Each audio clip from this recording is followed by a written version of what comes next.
TV's Rick Blood is here. Rick Blood. Rick Blood. Rick Blood. Rick Blood. Hey, that's cool.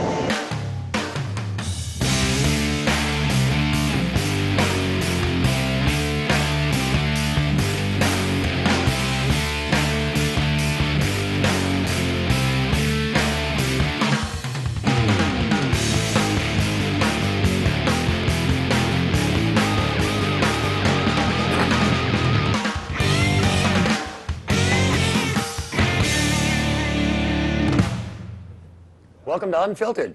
Can't believe you people are still watching. 3 years. Can you believe I could do this for 3 years, Greg, and get away with it? Wow. People still talk to me on the street and everything.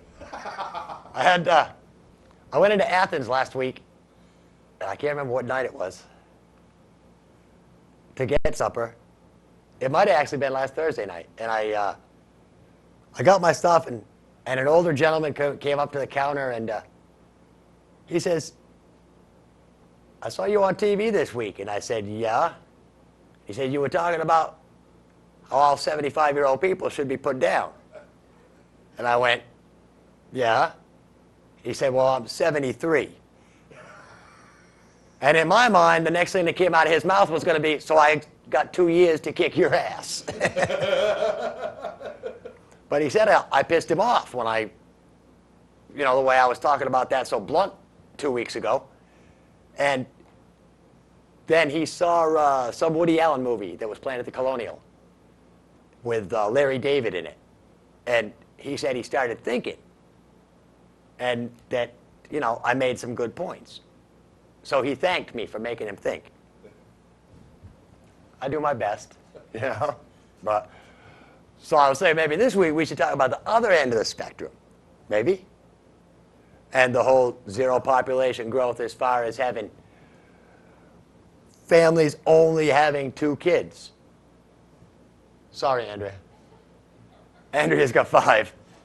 So she would be in the group like John and Kate and the Octomom, which, take your pick. Should have been shot. Yeah. I mean, like you do with cats. You put them in a burlap bag and toss them in the brook.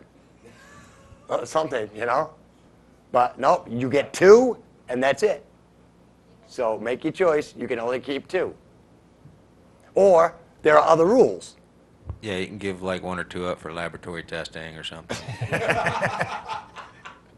Good thinking, Bruce. Yeah, because I didn't even think, I'm not even that sick. Organ harvesting. Man, you've been in that booth too long, brother.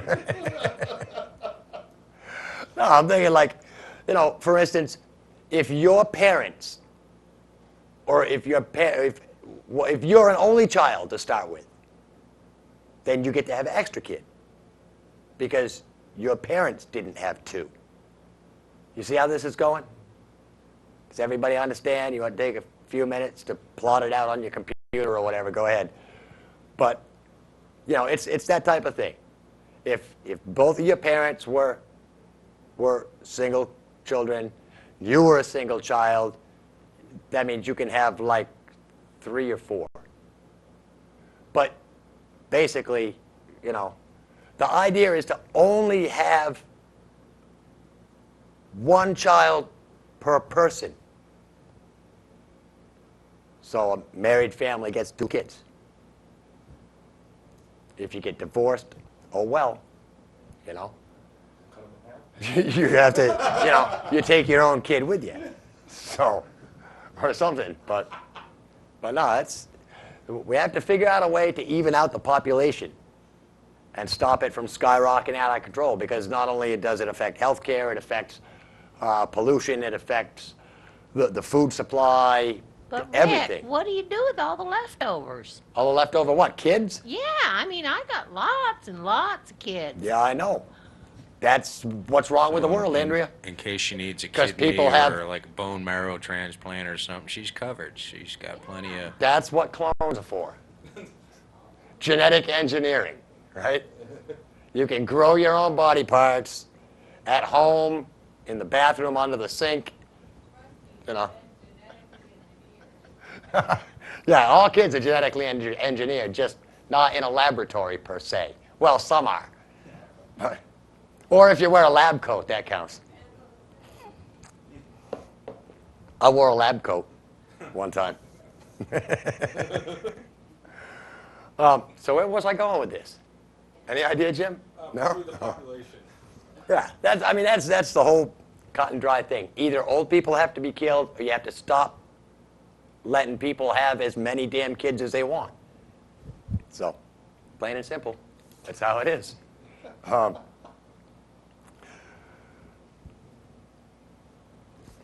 Last week, probably noticed we didn't do a show last week because I didn't feel like it. No, Andrea didn't feel well. Bruce's. I mean, it's a tough job to come down here, especially for my crew to come down here every single week, carve, the 2.5 hours that it takes to set up and tear down and have an hour's worth of fun here. It's rough on them because they've all got full-time jobs and I'm just here all the time. Whether I'm doing my show or whether I'm doing somebody else's show, I'm here either way. But these guys actually go out of their way, and, I love them for it. On top of the fact that Andrea takes, probably hours out of her day at work to print this stuff off for me. Or maybe not. I don't know. But every week she comes and she hands me all this stuff. Here, I got all this for you.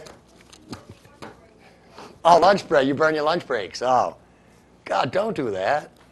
I'd rather have you do it on the clock.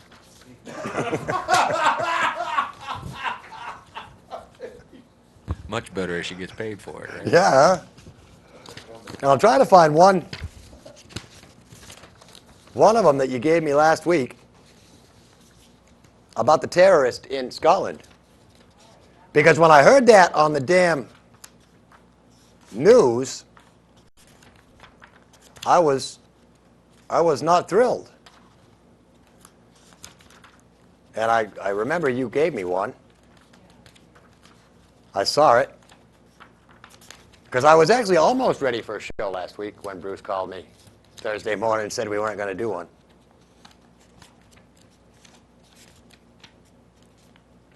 Where is it? All right, bear with me, folks. This is like a lot of stuff. Got hotel stuff.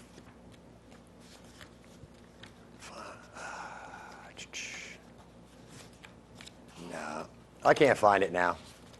Anyway, I can't remember the guy's name. Don't need his name. I don't need his name. Anyway, he was the terrorist who was found guilty of the Lockerbie, Scotland bombing of that airplane that killed, I believe, 279 people, I think it was, altogether. He was sentenced in 2000 and... Actually, I think he was sentenced in 2000 or 2001. I thought it was 2000. And so he'd spent 8 years in prison. It's just been found out that he's got some type of cancer, and they say he's got 3 months to live, so they let him out of prison. So this is what it figures out to. It figures out that he spent 11 days in prison for each person he killed. This doesn't seem really right, does it? Especially when we've had some of these Free State guys spend 60 days in jail for turning a camera on in the wrong place. Somewhere the scales of justice just don't seem to be lining up. I don't know. Here, and while I'm in the mood for ranting, screw all that last week's news. I got an email from Parker Springfield today asking me if I'd mention this on my show because he's a little upset. Because the Pumpkin Fest is coming up rather quickly. It's like a month and a half away. K-Rock last year did a fantastic thing in conjunction with the Pumpkin Fest. See, they wanted to actually be part of the Pumpkin Fest, and they wanted a booth at the Pumpkin Fest, but the organizers of the Pumpkin Fest said no, they couldn't have a booth at the Pumpkin Fest because Monadnock Radio Group the big conglomeration,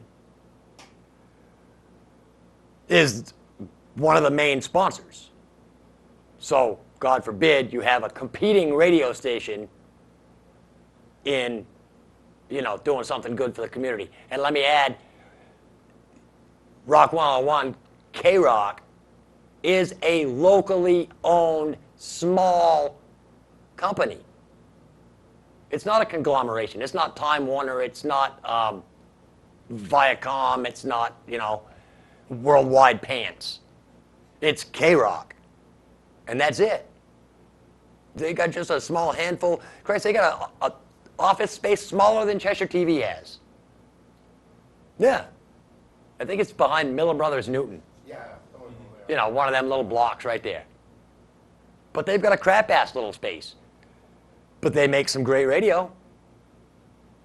So, and last year they did this promotion. It was a concert type of a thing after they got told that they couldn't have a booth to Pumpkin Fest. So they set up in what used to be Curry Copy Center's parking lot. And they had some of the local businesses, they allowed them to have vending tables set up there. They had some food vendors there. And no problems all day long. They weren't part of the Pumpkin Fest, but they were just outside. Fantastic time.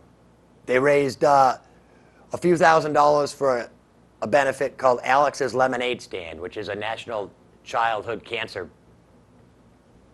benefit. They want to do the same thing this year. Only because Curry Copy Center is now apartments, they want to do it. They've moved it over to McHugh's parking area, which is just outside the footprint of the Pumpkin Fest. They want to change the benefactor of the money. They want to raise money this year for the Keene Fire Department Union because they raise money for tuition and equipment, and they also help local families during the Christmas season. And in order to make things easier, they've decided to remove the food vendors from the area. So it'll be just a concert, and I'm not sure if they're planning for like small local businesses to have a couple tables. They've got a band from Boston called Draw the Line as a headlining act. They're an Aerosmith tribute band, and I might add, they are the only Aerosmith tribute band endorsed by Aerosmith. Yeah. They've got a former military police officer as the head of their security for the event, and he's got several employees under him scheduled to work all day. They've filled out all the forms for the city, paid the $150 fee for the event license, and Parker received a phone call yesterday from the city clerk's office informing him that they'll be denied their license this year. And the reason is additional stress for the police and fire department. Now, you just heard me say they've got their own security people. Did I also mention that last year, not a single incident there? So, I don't know what it is. He did say that this year we are allowed to have a booth with Pumpkin Fest, which they have secured. But they still want to do this fundraiser, which is called Pumpkin Palooza 2. And like I said, a great turnout last year, and, just another one of those things. City bureaucracy crap. That tends to draw a few people away from the Pumpkin Fest area. But it'd also be nice so you can control the traffic down there, so there's not all a bunch of people in one area at one time. Right. I mean, I don't know, but I think, you people at the city, get your act together. I mean, why do you keep stomping on every damn great thing that Keene does? So, that's my little rant and all the information you need to know about Pumpkin Palooza. I think it would be a great thing, and if they manage to pull it off, I plan on taking a camera, at least one camera down, and shooting some great footage for Cheshire TV. So, I don't know. But it's the fees thing. And it's funny because here at the office today, Lee was relating a story. He got a letter saying he had to register his dog. So, apparently he talked to somebody down at the city clerk's office, and he said, "Why do I have to register my dog?" And they said, "Because we have to be assured that he's had his rabies shots." So Lee said, "How did you know I have a dog?" And they said, "Well, when you take your dog to the Humane Society or to a vet to get his rabies shots, the vet sends the city a letter." And he says, "Well, then you already know my dog's had his rabies shot. I don't need to register him." The whole gist of the thing is it's $10. You pay $10 to register your dog so that the city can be assured that your dog has had its rabies shots. But You got to grease the wheels? apparently, yeah, because the vet sends, when you take your dog, and Lee asked about a rabbit. And there's no licensing requirements for rabbits. They don't even require to have proof that you've had your rabbit's had its rabies shots. Which is kind of weird because chances are you would see more rabid rabbits than you would rabid dogs, I think, But Lee said he went around and around with the lady for like 20 minutes until he basically got bored with the whole thing and said, "What's going to happen if I don't register my dog?" And they said, "Well, we'll fine you." And he said, "Well, what happens if I don't pay the fine?" And they said, "Well, apparently they'll put him in jail if he doesn't register his dog." So, and on down the line. Anyway, it's stupid, and it's just the city trying to, city government should be the very last ones that try and hoard power over the average people. Because, we're fed up with the federal government. Everybody's lost complete confidence in the federal government. Everybody's losing complete confidence in the state government. And now the city wants to act all, like they don't give a crap about anybody except themselves, and their better interests. I still remember a time when, hell, Keene used to be a real fun place to live. And there was always something going on, community-oriented. And now there's nothing. You can drive through any one of the beautiful parks that we have in Keene and see maybe 4, 5, maybe a half a dozen people in the parks. And nobody, all the people that hang around downtown are just the people that are there day after day after day. It's not people gathering for, community. The downtown group is just a whole, from what I've seen, a group of people gathering to disrupt community, pretty much. So I don't know what to do. It's a shame.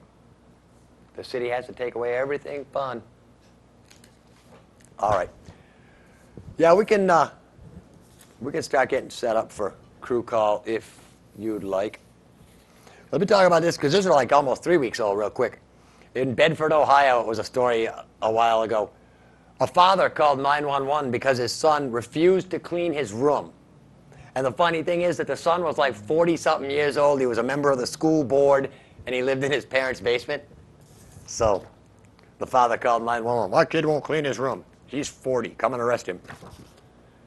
Apparently, the 911 operator said, "I'm sorry, sir. It's not our fault you raised a moron." on camera one, if we're all set up. We've got Jim back from a limited engagement at City Council last week. Yeah, well, 2 more weeks until the next one. Yep. Yep. But hey, it was a short one this week, Jim, Yeah, though. it's like 20 minutes. Yeah. In and out, we're gone. It took longer to set up than it did to have the council meeting. And on the other camera over here, I think it's camera 3 now, is Greg.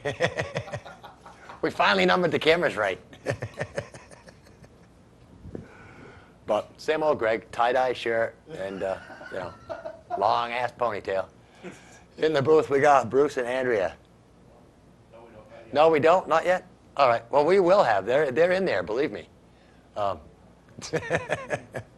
Give Greg a second. We're still working, trying to get the little technical differences in the cameras worked out.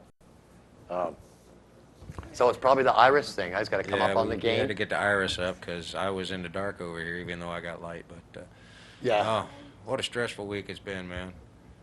This sucks. Yeah. We just got notification this week that because of the swine flu epidemic going on in the United States right now, the government has placed a huge order with us for 30 million units, syringe and needle combination, so they can give injections and be prepared for this huge epidemic that's coming our way. Nice. Well, the not nice part about it, we're going to be looking at a buttload of overtime.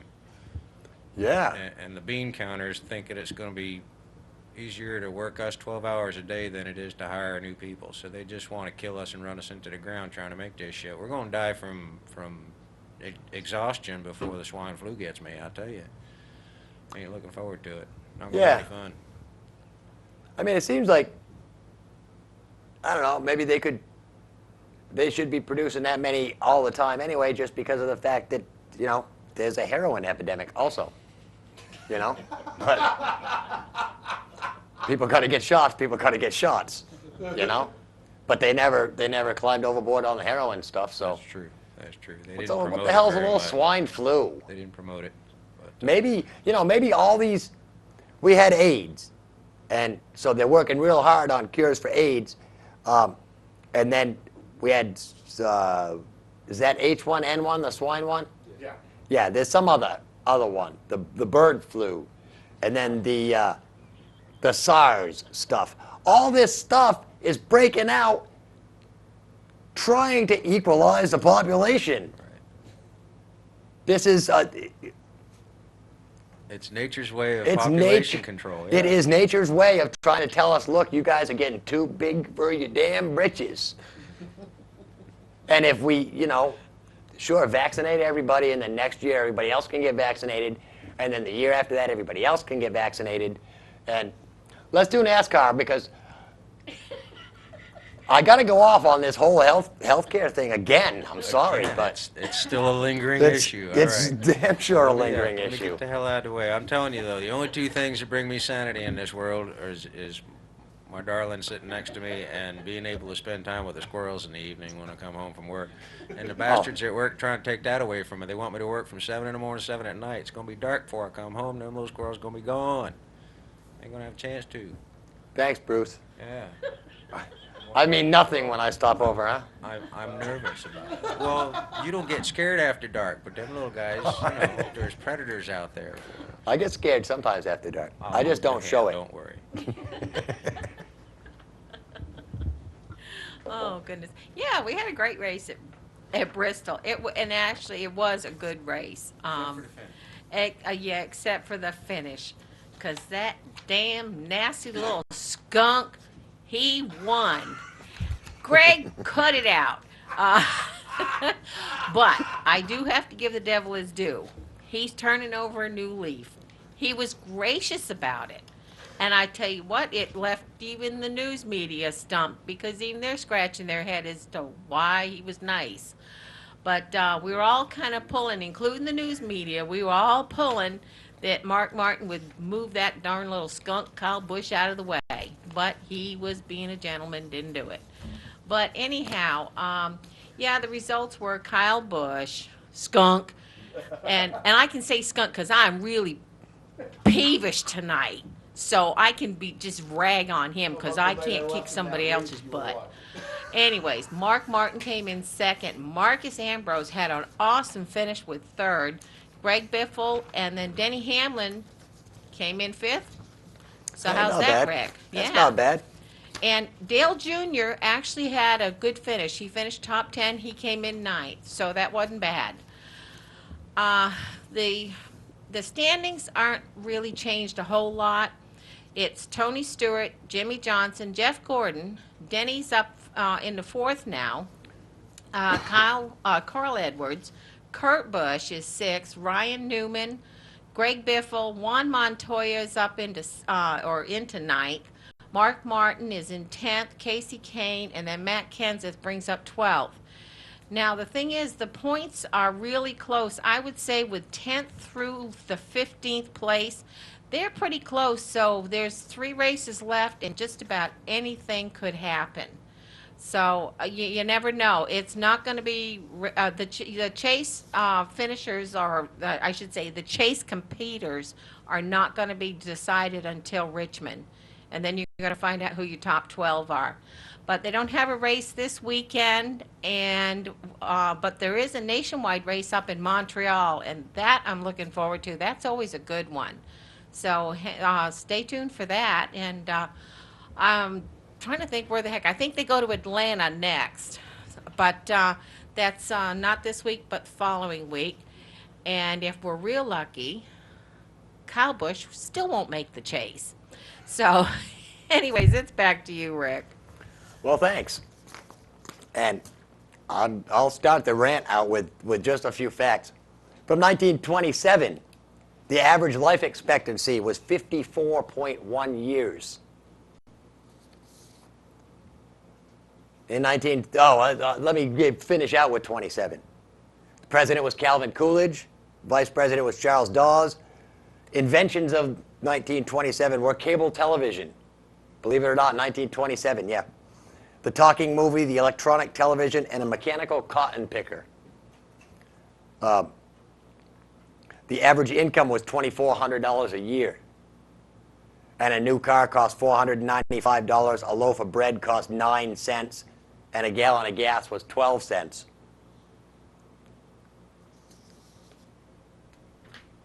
$1931. Let's jump ahead, 4 years. Life expectancy, 59.7 years. So life expectancy in the span of 4 years had gone up by 5 years. The Herbert Hoover was president. Charles Curtis was vice president. Alka-Seltzer was invented, and the electron microscope was invented. The average income was $1,858, which is down from 1927. A loaf of bread, a new car cost $640. A new house cost $6,700. Loaf of bread cost 8 cents, and a gallon of gas cost 10 cents. Let's jump to 1948. Life expectancy is up to 62.9 years. Scrabble was invented. Polaroid camera was invented. The holograph was invented. We were presided over by Harry Truman, and we had no vice president in 1948. I don't know how that happened. But the average income was $2,936. A new car cost $1,200. Loaf of bread cost 14 cents, and a gallon of gas cost 16 cents. Gallon of milk cost 87 cents.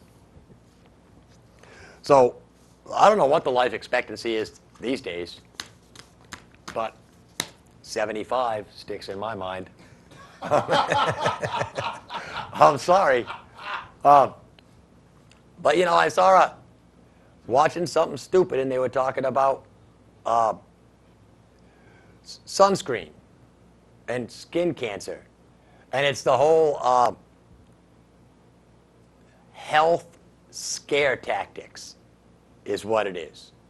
You know, you got to push, you know, you should have a complete head-to-toe exam by a dermatologist, not just a regular doctor, a dermatologist, a special doctor that makes more money, once a year. That's what they say. You should have one of them tests, or you might get skin cancer and die. You should wear sunscreen every single day, even if it's cloudy, because the sun's rays can still get you and give you skin cancer, and you'll die. You know, every little thing. It's like a watch out. If you see a spot, if you have a weird spot on your body, rush right out to the doctor. See a doctor, because you might die. You're catching on, Jim. You see how Jim got that, Andrea? It took a while. That's good. I hope you all said that at home, too. But, you know, you don't need that. Because if you're gonna start thinking like that, then maybe what you should do is every single day when you get up, run right down to the doctor's and make sure you're okay. Because you never know when something's gonna hit. You might go to sleep at night, wake up and have skin cancer, or have prostate cancer, or have pancreas cancer, or have something wrong with you. So you may want to see a doctor every single day, maybe twice a day, morning and night, just in case something pops up. You know, I'm just saying, whether the sheer numbers of people rushing to the doctors every single day will bring the cost down. I mean, it seems like that's how it works, right? The law of supply and demand. Yeah, should. If there's way more supply than demand, or I don't know, but you should see the doctor all the time. And wear sunscreen even when it's cloudy, even at night, because the sun is still out somewhere and the rays can leak over. You know, radio waves have no problem going all over. So, you know, UV rays, I'm pretty sure, the same way. They just float in the air, and you can get sunburned even at night if you stay out long enough. I don't know. All right. Let me talk about something good when it comes to health. It's people helping to make a difference in the healthcare. Normal, local, everyday people. In this instance, it's a 18-year-old girl, 19-year-old girl named Stephanie Parham, who is getting ready, gearing up for September 26th at 1 o'clock, when she will hold the 4th annual MS Monster Walk and Roll to raise money for multiple sclerosis. This is her 4th year. She's been doing a fantastic job every year.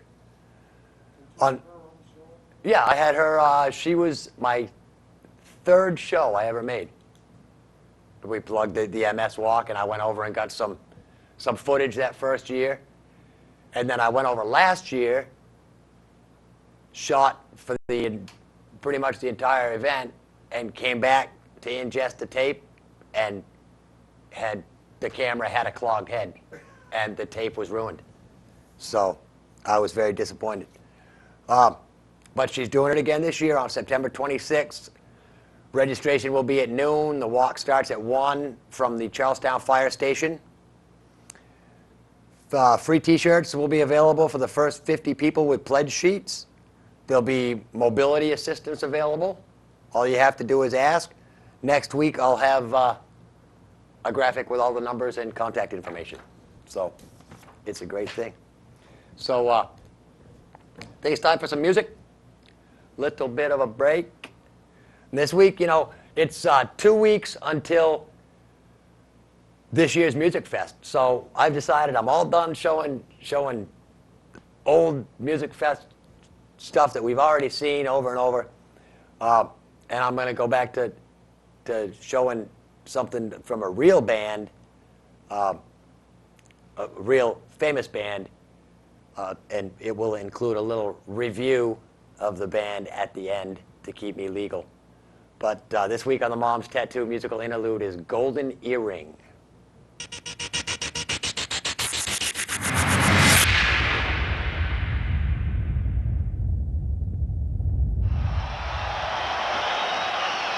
Is it one of the ladies' smiles?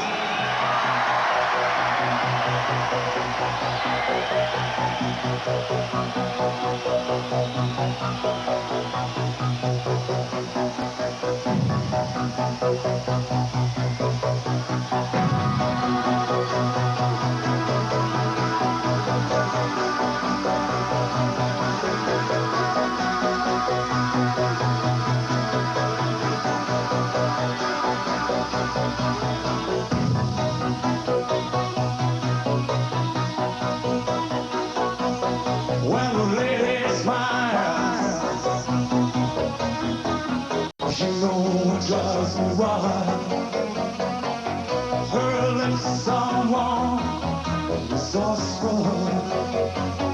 When fingertips go drawing circles in the night, and the movie starts and the sensual.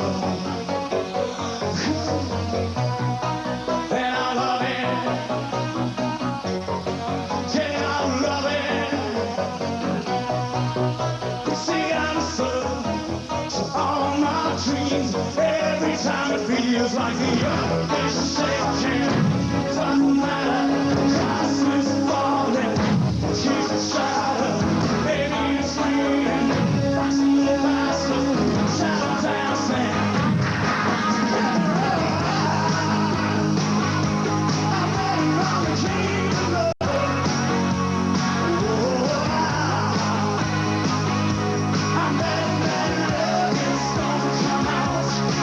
When the walls no longer shout,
So well, you know the Mac's going to do that every time. It's a Mac. And we're PCs. Oh, that's not trademarked, is it? I hope not. I was going to say something, and now I forgot it. Oh, well. Okay, moving on. I found some indicators that you have a really crappy health care plan. One indicator is that your annual breast exam is done at Hooters. Yeah. Tongue depressors taste faintly of popsicles. The only item listed under preventative care coverage is an apple a day. Yeah. The only expense covered 100% is embalming. Yeah, that's pretty sick, huh? Prozac comes in different colors with little M's on them. Yep. And when you ask for Viagra, they give you a popsicle stick and duct tape. Oh, hey, this one's for Donna. She says she likes it when I throw the cards.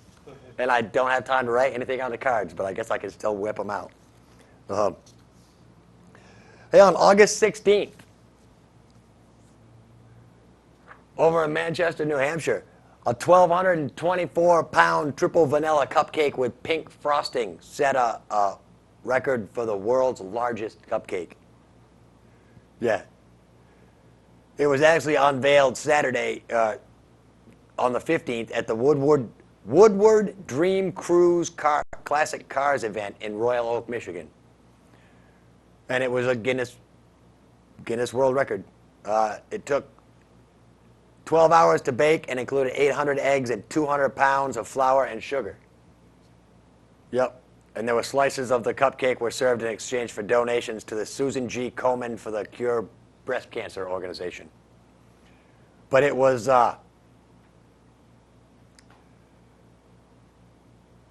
gourmetgiftbaskets.com, a New Hampshire-based company that made the cupcake. And they told the owner, Ryan Abood, told the Detroit Free Press that it clocked in at an estimated 2 million calories. Yeah, that's a lot of cupcake. Yeah, let me get some. Actually, no, let me do the good stuff first. Because apparently there's something going on over in London where you should be on the lookout because suddenly money may appear in your pocket. There's people going around doing just the opposite of pickpocketing people. They're actually going around putting anything from 5-pound notes to 20-pound notes in unsuspecting people's pockets. How weird is that?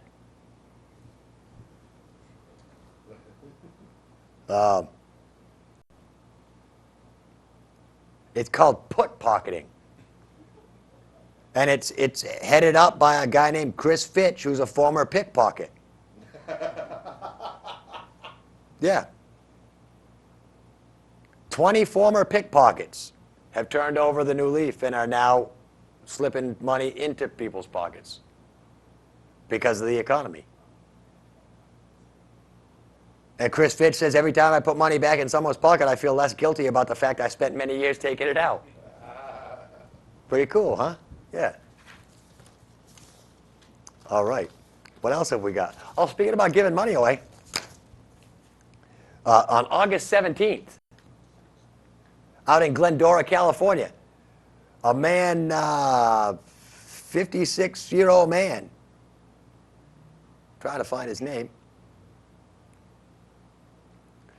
he threw a buttload of money onto the Los Angeles freeway and caused a big stir because people actually ran out to get it. On the freeway, yeah. The man tossed the money from his car on Interstate 210 in the Los Angeles suburb of Glendora shortly before noon on Sunday. So it probably wasn't like a busy, heavy traffic day. Was it his money?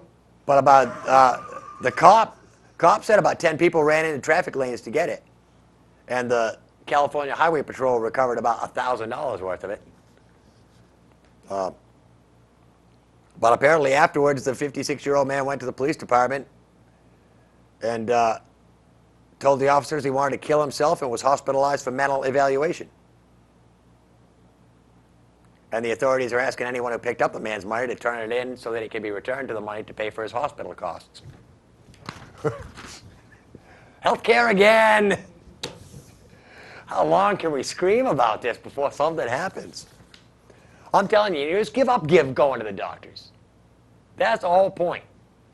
If you feel good, feel good. If you feel bad, grab some aspirin or something, you know? Take a couple aspirins, lay down, sleep for a while, wake up. When it's time to die, you'll die. It's a pretty natural thing, this whole living thing. It really doesn't take anything except you eat stuff every day, you drink stuff every day, and you poop. That's really all you need to do in order to live.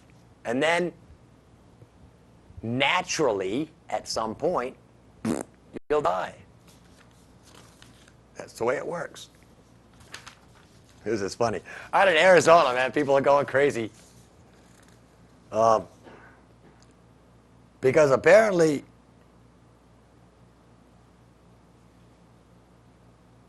this guy doesn't say this guy's name either.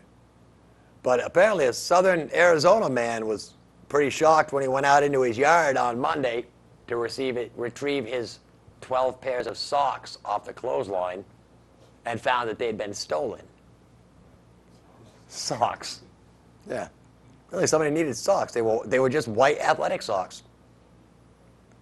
Well, that's the And at some point between late Sunday and early Monday, someone entered his fenced-in backyard and made off with the 12 pairs that were hanging on the clothesline. I mean, it's not worth a whole lot, but if you got to go to the department store wearing no socks to buy socks, that's not real cool. So. At least it wasn't his underwear. A few weeks ago, it was underwear. It was people steal the stupidest shit. Somewhere, I bet somebody steals shit. I bet they do. The space shuttle has been supposed to be going up every day, I guess, for the past week. And I don't know whether it launched Thursday night while we were filming the show or in the middle of the night Friday morning, whenever it was supposed to launch. But one of the things that this space shuttle is taking to the space station is the treadmill named Colbert. That's right. Remember Stephen Colbert had that contest? Or NASA had the contest wanting to name the whole module of the space station. But Colbert got all his fans to bump the odds, and he won. But they said, we're not going to name the module after you. We'll name the treadmill after you. And he's just as happy. So the treadmill Colbert should be headed up to the space station. It's an important mission, really. A more important one would be taking Colbert up there for good. Let him do some shows from up there and see how he likes it. This is kind of funny. Peter Bielecki pled guilty in June to 1 count of bank robbery in Trenton, New Jersey.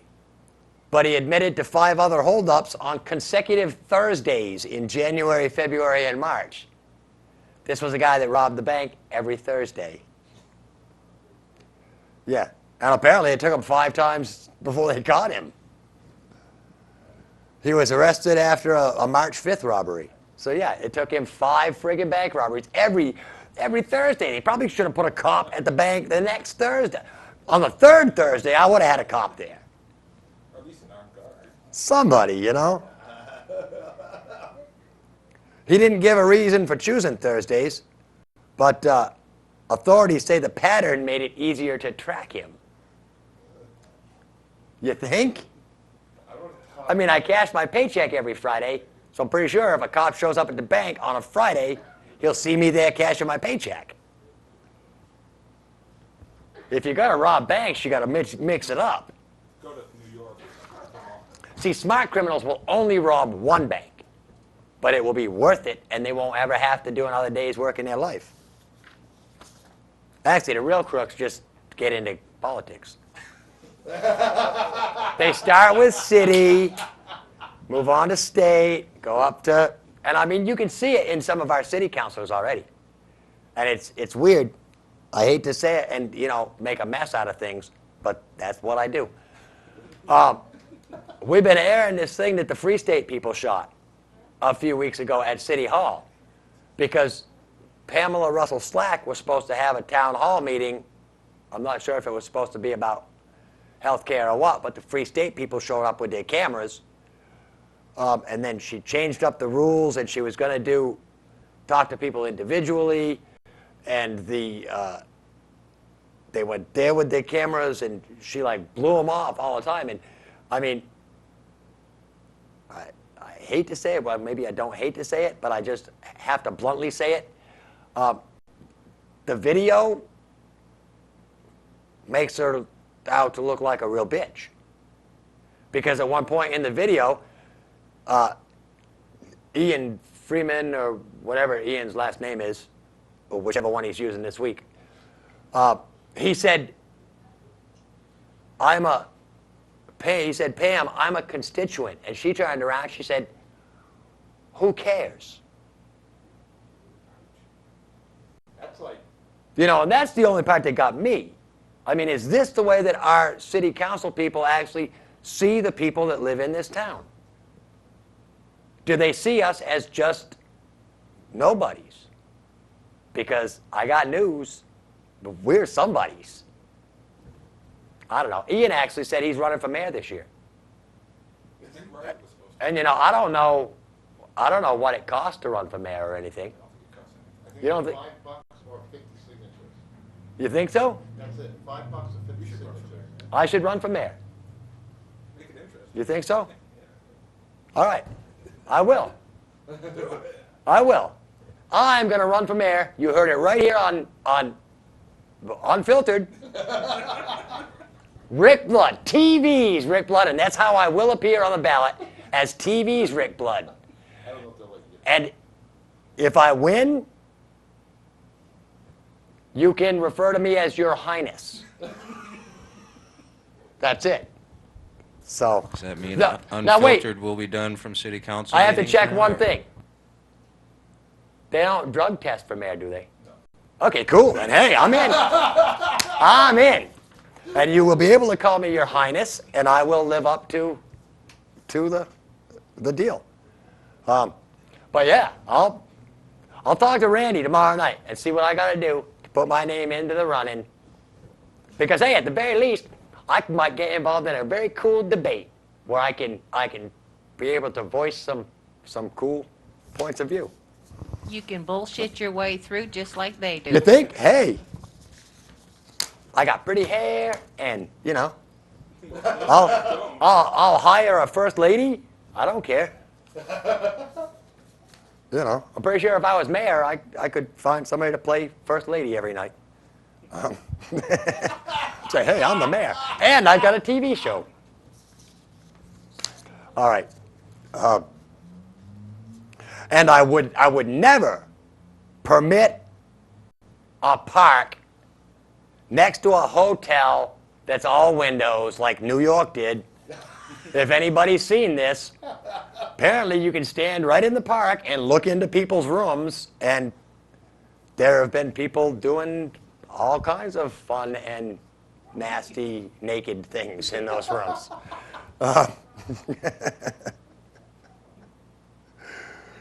But Aaron Lippman, somebody that lives in the neighborhood, he says the shows that are being put on in the hotel are healthy and fun. And he says it's like watching TV's Wild Kingdom. Yeah. I mean, hey, you can watch, you know, two baboons doing it. Why can't you watch, you know, an anonymous couple in a hotel room?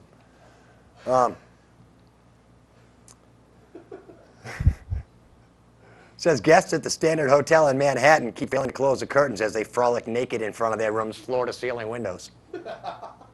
And it's easily viewed from Highline Park. So any of you voyeuristic types want to... Highline Park in New York is apparently the hot spot these days because apparently round-the-clock shows.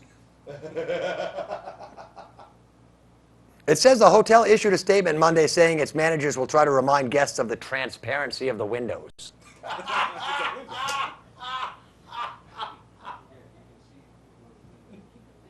Now, what do these windows look like, a wall on the inside? Is that the deal?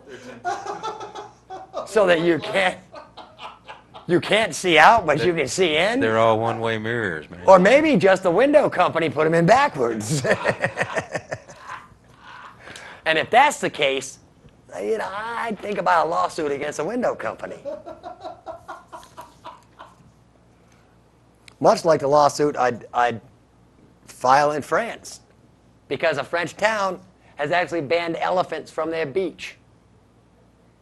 Why would you have them on the beach to begin with? Well, I don't know why you'd want to bring an elephant on the beach, Jim, but apparently somebody wanted to, and the French town says, nope, you can no longer do it. Hold on, let me read this thing real quick, and I'll tell you what's going on. Oh, I guess last year, elephants from one of the circuses on tour were allowed on the beach. And they left some pretty big...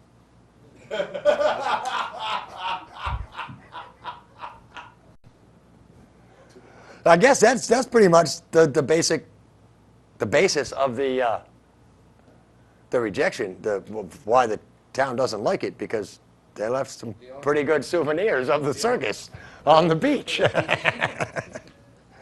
Well, I mean, having an elephant officially stationed on the beach would be kind of cool, because you could just have them suck water up and spray it all over people. That would be kind of neat. Go for rides around the beach. You could go for rides around the beach, little elephant rides, elephant spray downs. I don't know. It seems to me that if an elephant sucks water up into his nose and it blows it out again, there's going to be like snots mixed in with the water or something. So that's probably not real cool. Hey, I was thinking of something too, because my doctors told me that I had to see my cardiologist this week for my 1-year checkup after my heart attack. And of course he asked me if I was still smoking, and I said yeah, and he said that's not good because smoking constricts your blood vessels. So another way of thinking of it is that if you get shot or stabbed and you're bleeding, if you smoke, you'll heal up faster. I don't know. All right. So we've got just running down there on time. I want to thank my crew, thank my sponsor, Mom's Tattoo. Up next on No Spin, Chris isn't there. He's off doing something. I'm not sure what he's doing.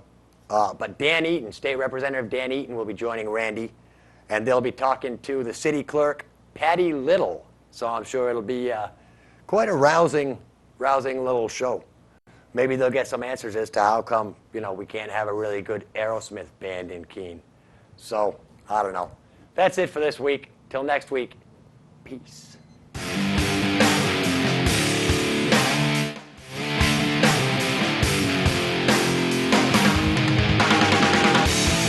Stop.